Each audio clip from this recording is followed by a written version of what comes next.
Muito boa tarde. Nós vamos dar início à nossa aula hoje na plataforma YouTube OAB Explicada. E hoje nós vamos estudar a aula inaugural de Direito do Trabalho. É uma matéria muito importante, é uma matéria que o advogado, no seu dia a dia, ele lida com várias situações de relações de trabalho, força laboral, força humana e os empregadores, as empresas. É muito importante essa disciplina. Ela tem um marco de capitalismo, força de trabalho. Então nós vamos estar fazendo aqui uma pequena apresentação, uma pequena introdução desta matéria de Direito do Trabalho, porque a aula inaugural ela é sempre uma aula histórica, onde nós iremos conhecer um pouco da história, as origens, as suas origens, de onde vieram essas culturas, legislações e também esta matéria de força laboral, onde o obreiro irá fazer o seu melhor junto ao seu empregador. Em uma pequena apresentação, nos diz que a função do ordenamento jurídico trabalhista é regulamentar o trabalho humano, a força humana. Isso é muito importante, porque o homem, quando eu falo homem, é o sentido amplo, homem e mulher, ele, com a sua força laboral, ele pode render, gerar rendas, frutos do seu trabalho. No sistema capitalista de produção, garantindo a dignidade da pessoa humana, do trabalhador. Esse princípio, nós já vimos em outras disciplinas, principalmente direito constitucional, a dignidade da pessoa humana está lá no artigo 1º, inciso 3º da Constituição Federal de 1988. É muito importante porque a cadeira de Direito do Trabalho vai falar muito sobre a dignidade da pessoa humana, o trabalho humano, o trabalho não cruel, o trabalho não escravo. Então, esse princípio, ele é muito atuante na disciplina Direito do Trabalho.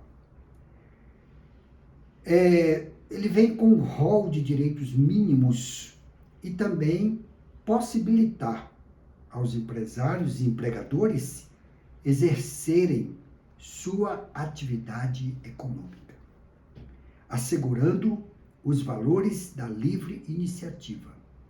Nós já falamos um pouco nas outras aulas sobre esse princípio, né, da livre iniciativa, onde as empresas fazem as suas padronizações, suas franquias, para poderem desenvolver a sua produção, comércio, por exemplo, comércio têxtil, uma mercearia, uma quitanda, uma loja comercial e assim sucessivamente. Isto está plasmado lá na Constituição Federal, também no artigo 1º, inciso 4. O direito do trabalho, nós vamos trabalhar com diversas leis, porque o direito do trabalho ele é constituído não só da Constituição Federal, mas de outras leis esparsas. O que significa dizer leis esparsas?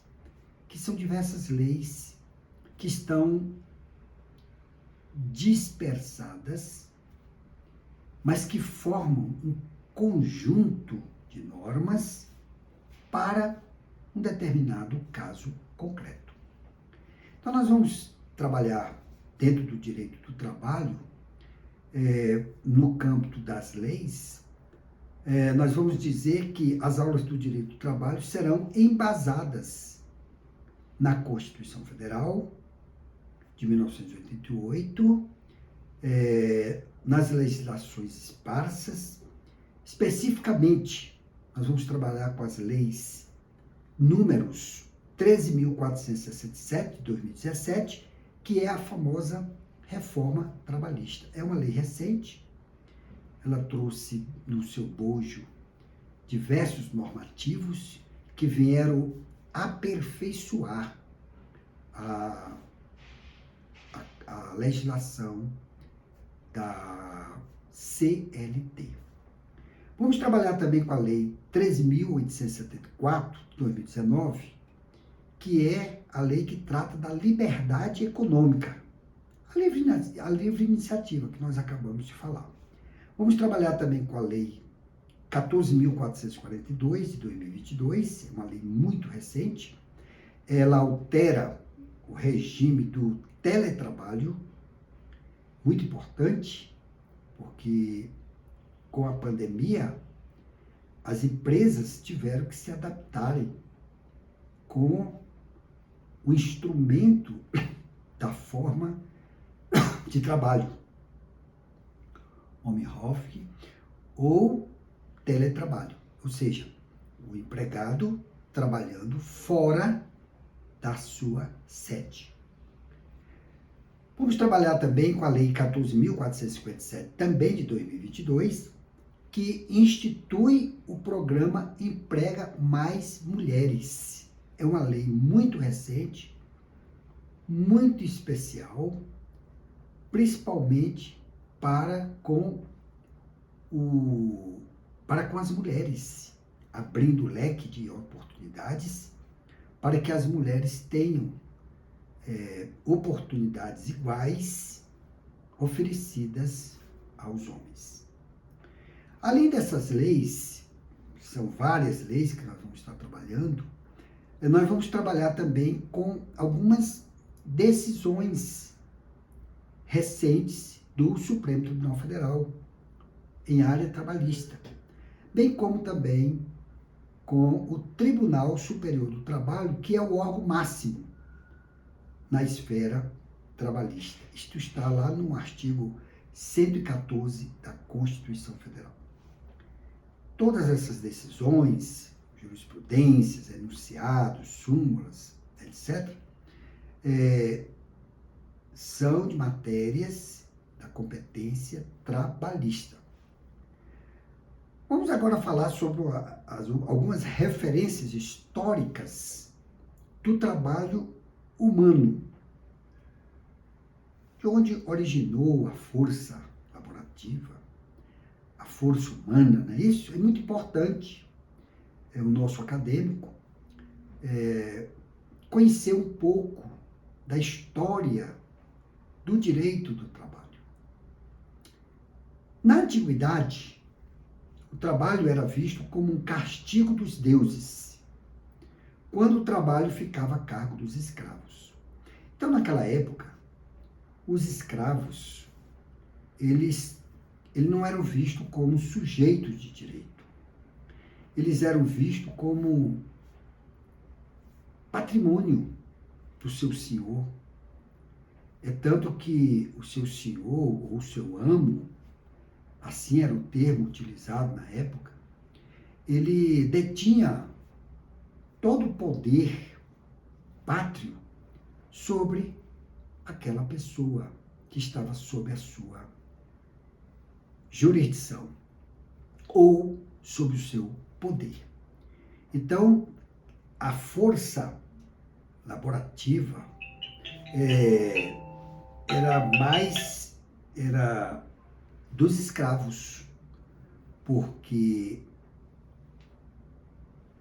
era a sua maioria dentro desse contexto inicial da força trabalhista. O escravo era destituído do direito à vida e ao tratamento digno. Embora estivesse o amo sujeito a sanções penais, se o matasse sem causa. Isto quer dizer que o escravo, ele era totalmente desprovido de sua vida, porque quem tinha o poder era o seu senhor. E ele não era visto com bons olhos. Ele era visto como escravo. E quando havia alguma morte sem justa causa de um escravo, é claro que os seus senhores, os seus responsáveis, poderiam responder sob as penas da lei penal. Como uma referência histórica também dentro do trabalho humano, podemos também dizer que na Idade Média, no período da servidão, que era um outro período, fora daquele período que nós já vimos na Antiguidade, agora na Idade Média, era o período da servidão. O trabalho era realizado pelos servos, que também não eram livres, pois entregavam grande parte de sua produção ao senhor feudal em troca de proteção. Aqui é diferente. Na Antiguidade, os escravos, eles não tinham vontade. Eles não podiam expressar vontade. Aqui, na Idade Média, uma idade mais avançada, eles eram servos, apesar de não serem ainda livres. Mas aqui, o auge, o objetivo maior, o vínculo desta relação de servo e senhores feudal,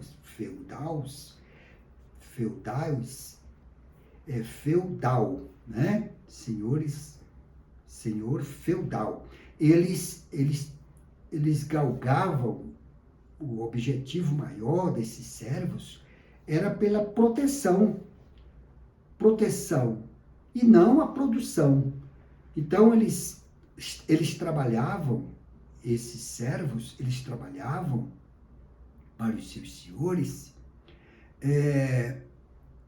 não com o intuito de produzir, mas com o intuito de ser protegidos por esses senhores.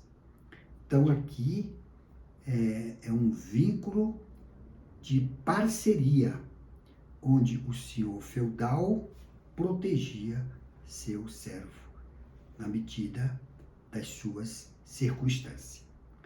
Vamos agora ver fatores históricos do surgimento do direito do trabalho. Fatores históricos. Vamos trazer aqui alguns desses fatores históricos para que nós possamos entender um pouco do direito do trabalho. O direito do trabalho é fruto do regime capitalista. Isso é muito legal, isso é muito importante o nosso aluno, a nossa aluna, destacar. É capitalista, tendo surgido na segunda metade do século XVIII na Europa e foi impulsionado por diversos fatores. Vamos conhecer alguns fatores desse impulso, deste regime que era o auge na época lá na Europa, que era o regime capitalista. Como primeiro tópico, nós temos a Revolução Industrial. A Revolução Industrial, como todos nós já estudamos lá na academia, acarretou a substituição da energia motriz pela energia a vapor e a criação das indústrias. Foi uma revolução, o nome diz, onde as fábricas, as indústrias, começaram a produzir em massa seus produtos. E o mais interessante que nós vimos toda essa revolução é que as mulheres e as crianças eram as pessoas que mais eram requisitadas. Por quê? Porque eles tinham força, eles tinham muita garra para poder produzir e muito. Então, outro fator também que nos chama a atenção dentro desse tópico é a questão social. A questão social, com foco em melhorar as condições de vida dos trabalhadores, com forte intervenção estatal e a criação de direitos sociais. Então, a questão social, como houve uma multiplicação na área trabalhista, com a Revolução Industrial, a questão social ela começou a preocupar o Estado. As forças que geriam essa produção. Então, tinha que haver uma melhor condição de trabalho para as pessoas, para que elas pudessem produzir melhor e também viverem uma vida de qualidade. Apesar de ser tudo muito novo, ser tudo muito rudimentar, manual, ainda não existia tecnologias suficientes para otimizar os serviços. Mas o direito do trabalho não parou por aí. Vamos agora conhecer a história do direito do trabalho no Brasil. Então, o que nós vimos até agora fora do Brasil. Agora nós vamos conhecer a história do direito do trabalho no Brasil. O ponto maior deste marco inicial foi a fase de desenvolvimento e fixação do direito do trabalho no Brasil, que ocorreu a partir de 1930.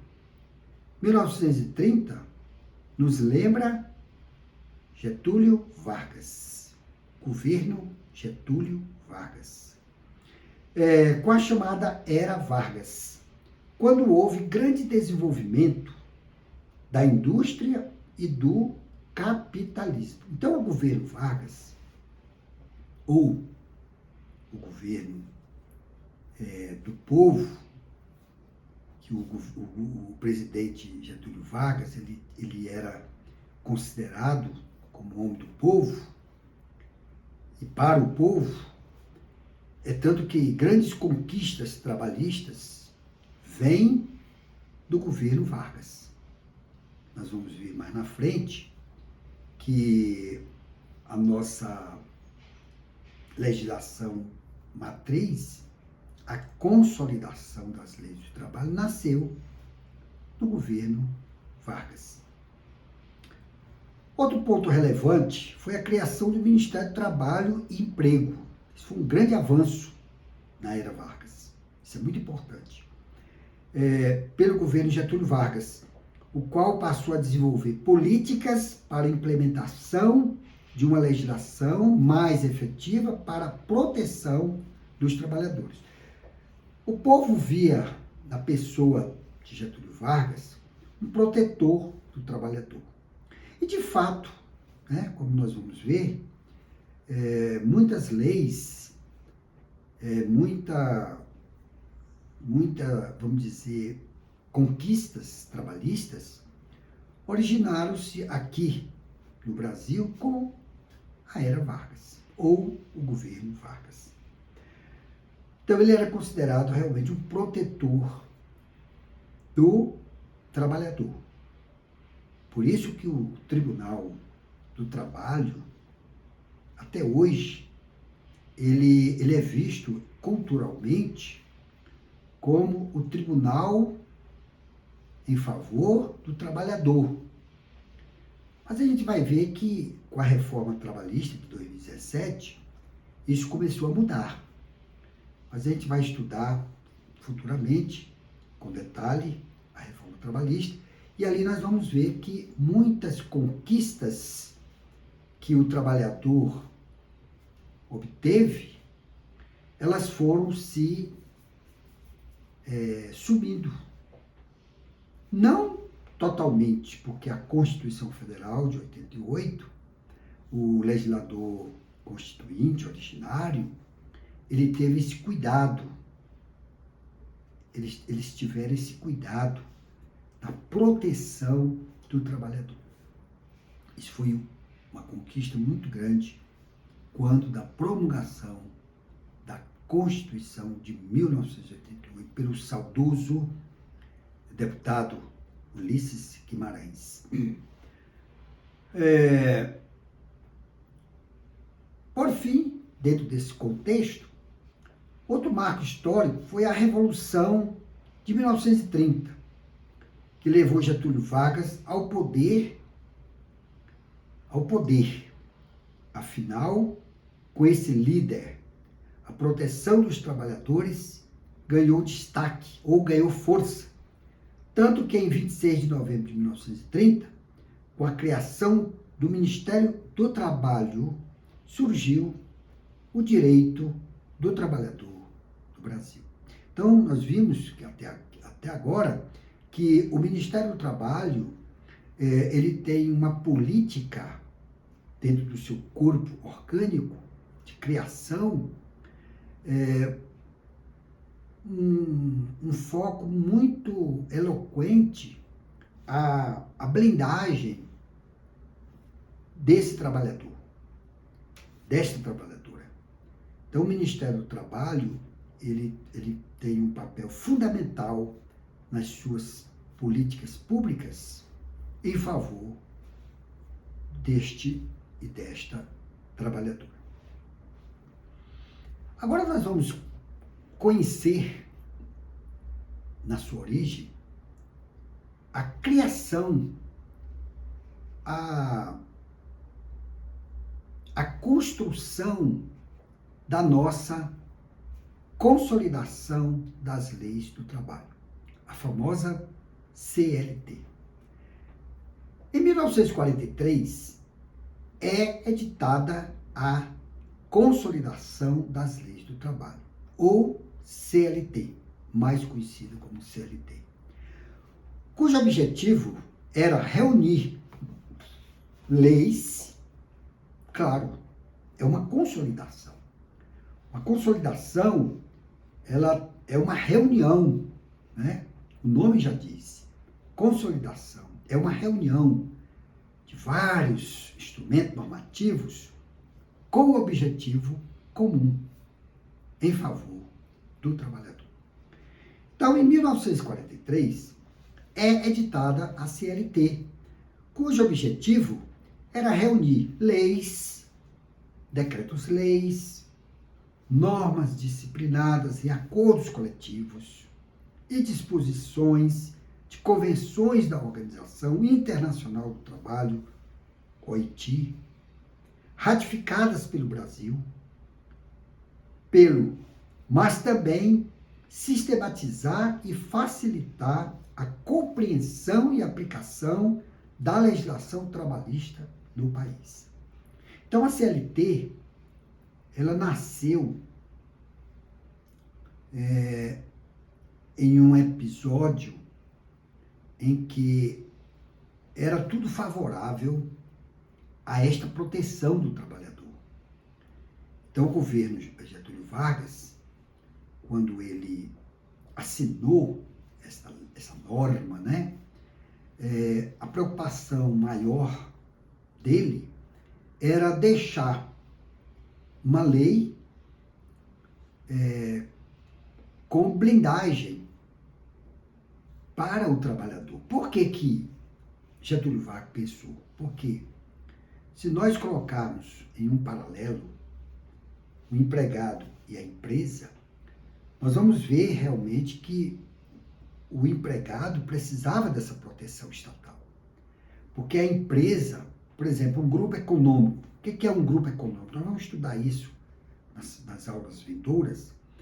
É um grupo de empresas que naturalmente detém um comando de vários advogados para defender esta empresa, e aqui nós temos o empregado, que muitas vezes não tem possibilidade de contratar um advogado, principalmente um advogado privado.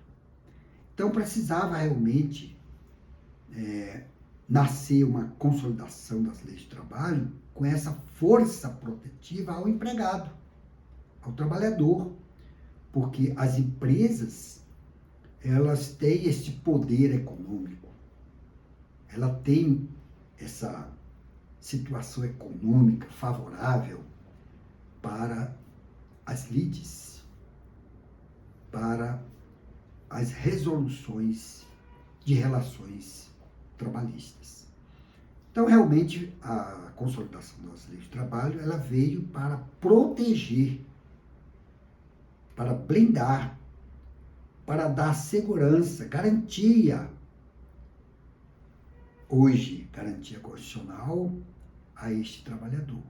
Isso graças aos pensamentos dos juristas na época, que, designados pelo presidente Getúlio Vargas, tiveram esta sabedoria de blindar o empregado, que é o hipossuficiente, que é a parte vulnerável. Outro ponto marcante desta consolidação das leis de trabalho é que, apesar de não ter passado pelo parlamento, porque na época do Getúlio Vargas nós não tínhamos um Estado democrático de direito. Era um Estado ditatorial. Apesar de Getúlio Vargas dizer que era um democrata, que era o homem do povo, mas na verdade ele era um chefe autoritário, porque não existia, na sua época, um Estado democrático de direito. Então, esse ponto é muito importante para o nosso acadêmico e a nossa acadêmica entender, o nosso operador de direito também, que, apesar de não ter passado pelo parlamento, passado o quê? A CLT. Ela não passou por uma casa da Câmara, nem do Senado. Ela não teve esta oportunidade, como hoje nós temos processo legislativo. Então, a elaboração da CLT foi precedida de muitas discussões. Ou seja, antes de ela entrar em vigor, houve muitas discussões. E outro ponto marcante também, que houve também a participação dos mais diversos segmentos do setor trabalhista, que eram os representantes das empresas, os patrões, os empregadores, os empresários, é isso? Os banqueiros, os representantes também dos empregados, ou seja, naquele momento da discussão para se discutir o texto da CLT, houve essa participação, né, dos empregados, é isso? Da sociedade civil, e muitas dessas sugestões ali sugeridas e deliberadas, elas foram incorporadas no texto da CLT. Isso é muito legal, porque apesar de ter sido outorgada em um Estado ditatorial, mas houve esta participação desses segmentos de empregados, de empresários ou os empregadores, sociedade civil e os principais segmentos da época existente. Agora vamos ver o direito do trabalho versus Constituição Federal de 1988. Por que versus? Porque a Constituição Federal, a consolidação das leis do trabalho, ela é anterior à Constituição de 1988. E ela também, ela já passou por uma Constituição, que é a Constituição de 1946, que nós já estudamos lá no direito constitucional, na primeira aula.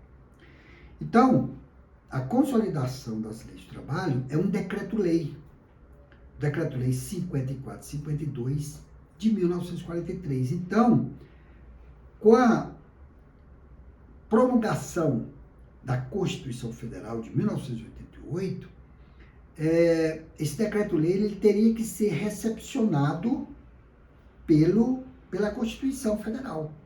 Porque se ela não tivesse sido recepcionada, ou no todo ou parcial, ela não estaria vigente. E hoje a CLT, ela está em nível de lei ordinária. Depois nós vamos estar estudando o que é uma lei ordinária, o que é uma lei complementar, o que é uma lei delegada, e assim, uma emenda constitucional.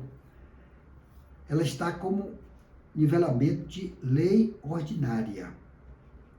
Então, ela pode se considerar como código da lei do trabalho, ou consolidação. Mas o termo mais técnico é a consolidação. Por quê? Porque é um grupo, é uma reunião. Ela foi construída, costurada com esses normativos diversos. Então, o direito do trabalho versus Constituição Federal de 1988, muitas garantias trabalhistas foram destacadas com direitos essenciais, valendo realçar a importância do valor social do trabalho. Olha aqui, a valorização social do trabalho. Isto, o legislador constituinte originário, ele se preocupou, já colocou no primeiro artigo da Constituição Federal. Ele colocou esse destaque, né, essa garantia de direitos essenciais para o trabalhador ou para a força humana. Os direitos sociais de segunda dimensão, isso está lá no artigo 6º, quando a Constituição trata do título Direitos Sociais. É muito importante o nosso aluno, a nossa aluna, lerem esses artigos que eu estou citando, porque são artigos que vão cair na sua prova. A banca da FGV, ela é uma banca, como eu já falei, ela não é banca de peguinha, ela é uma banca sábia, porque as questões da prova da FGV são questões práticas. É aquilo que o advogado trabalha no seu dia a dia. Então é importante, quando eu falo o artigo, é bom o aluno, a aluna, ir lá na norma e conhecer, na sua essência, essas conquistas, esses direitos sociais. Então, está lá no artigo 6º da Constituição Federal, os direitos sociais, que eram considerados direitos de segunda dimensão. Os direitos trabalhistas mínimos e essenciais estão contidos no artigo 7º. No artigo 7º da Constituição Federal tem um rol de direitos que é um rol, ele não é taxativo, é um rol exemplificativo, porque isso está combinando lá com o artigo 5º da Constituição, que outros direitos poderão advir ou ser incorporados dos já existentes. Então, É importante que o aluno ele conheça o artigo 7º, porque o artigo 7º é questão de prova. Precisa o aluno estudar, precisa o aluno conhecer todo o artigo 7º, porque lá no artigo 7º foram conquistas que o trabalhador adquiriu. Adquiriu com o quê? Sentado? Não, com lutas. Olha a Revolução Industrial. Olha os termos da Antiguidade. Olha os termos da Idade Média.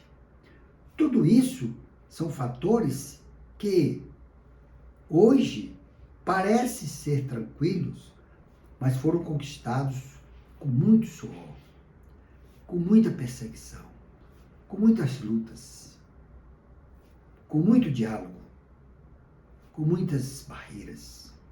Foram conquistas que hoje estão lá no artigo 7º, que os nossos antepassados lutaram para que nós hoje pudéssemos usufruir desses direitos.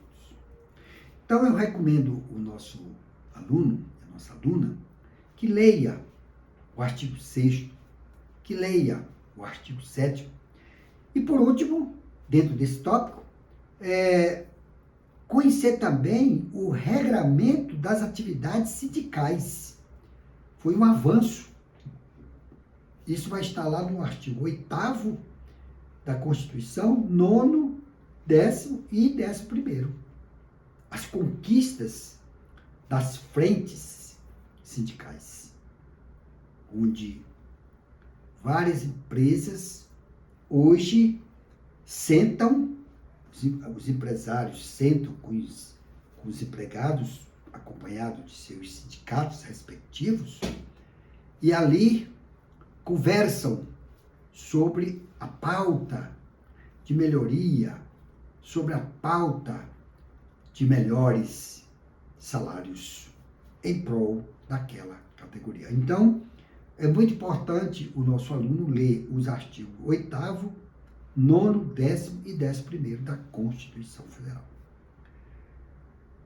Com relação aos críticos de hoje, crítico de quê? Os críticos com relação ao texto da CLT de 1943 e com os dias atuais. Então, a legislação trabalhista pós-Constituição de 1988 sofreu muitas críticas e sofre, nos dias atuais, sofreu e sofre nos dias atuais muitas críticas por diversos segmentos da classe empresarial.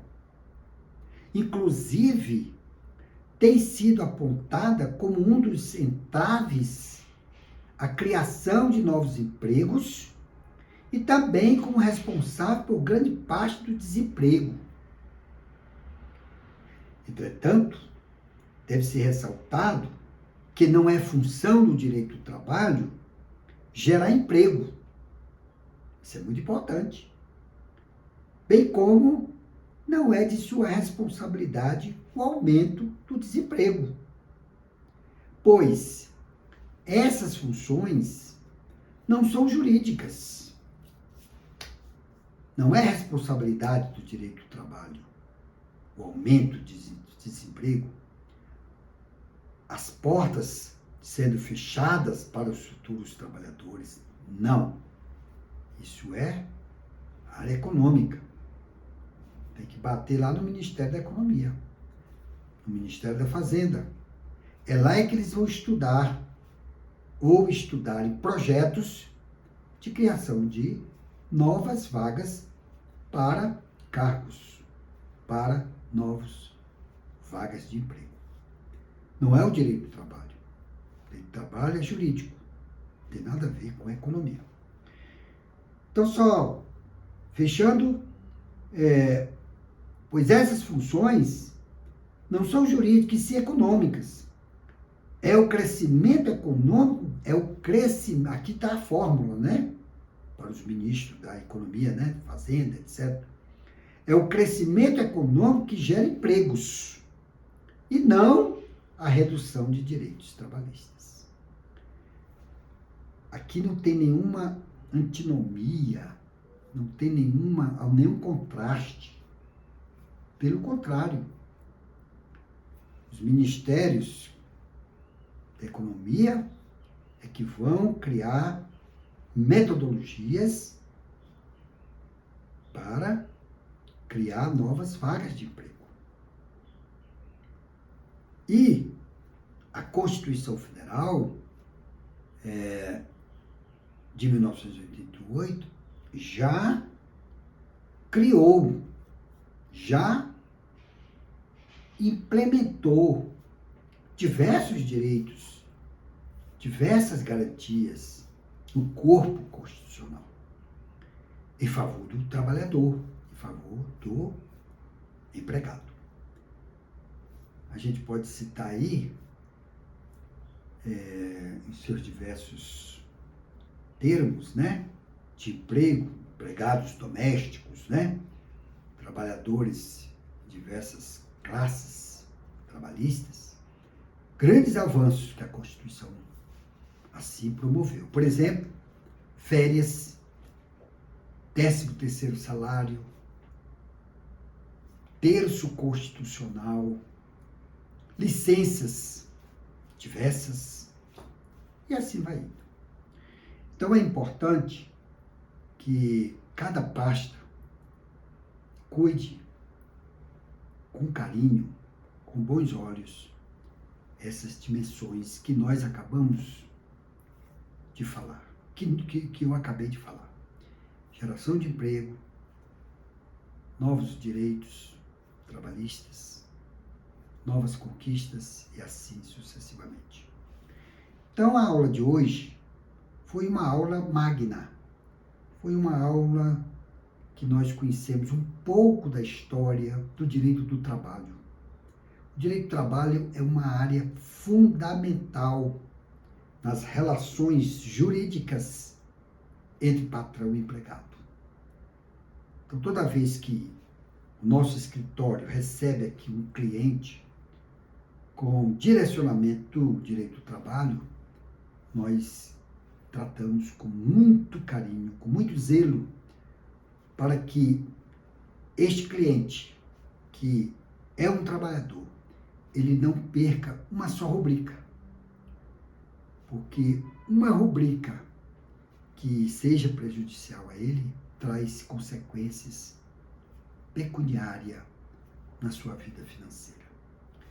Então é muito importante o direito do trabalho nos dias atuais, para que o nosso aluno, para que a nossa aluna tenha a consciência de que quando for aprovada e quando for exercer de fato e de direito a função de advogado e de advogada, com certeza tratarão os seus clientes nesta área trabalhista com muito esmero, com muita responsabilidade que a lei assim o exige. Todas essas aulas do direito do trabalho e também do direito processual do trabalho, eu vou trabalhar com que eu considero um professor de excelência. Todos os professores são de excelência, mas este professor eu escolhi porque ele é um professor de referência. A sua obra é uma obra magnânima, é uma obra de excelência. Eu recomendo você, meu aluno e minha aluna, adquirir esta obra do professor Mauro Schiavi. Eu vou soletrar. Mauro Schiavi. É um professor de excelência da área do direito do trabalho e esta obra que eu adquiri dele chama-se Curso de Direito do Trabalho. Será o embasamento de todas as minhas aulas, tanto do direito do trabalho como também do direito processual do trabalho, as quais eu recomendo que o nosso aluno, que a nossa aluna, adquira esta obra magnífica. Próxima aula será Direito Processual do Trabalho. Nós vimos hoje Direito do Trabalho. Próxima aula, Direito Processual do Trabalho. Qual a diferença? Eu vou estar falando na próxima aula. Visite-nos nos nossos endereços, constante o QR Code que aparecerá do lado direito do nosso vídeo. Coloque a sua câmera do seu celular na frente do QR Code, que lá vai direcionar os nossos endereços, os nossos serviços que nós,